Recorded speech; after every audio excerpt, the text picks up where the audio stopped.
Hello, సుబ్బిగాడికి ఇవ్వమ్మా. ఎవరు? అదే మీ మేనేజర్ సుబ్రహ్మణ్యం గారికి ఇవ్వండి. Just a moment.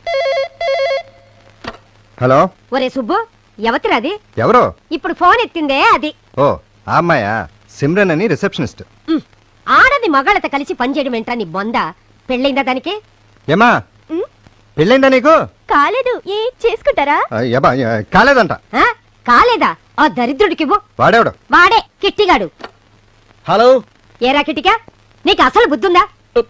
పెళ్లి గాని కుర్రోళ్ళని ఆఫీస్ లో పెట్టుకొని ఆడోళ్ళు పెట్టుకొని చచ్చావేంట్రా? సిటీలో ఇవన్నీ మామూలే బామ్మ.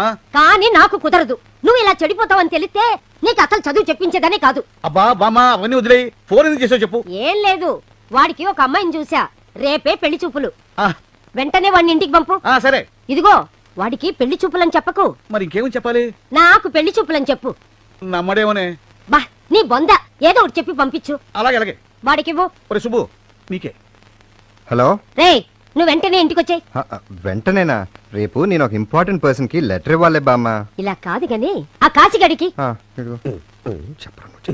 వాడు రాలేడే బామ్మ. నిజంగానే వాడు ఒక లెటర్ ఇవ్వాలి. ఒరే యదవా, చెప్పింది విను.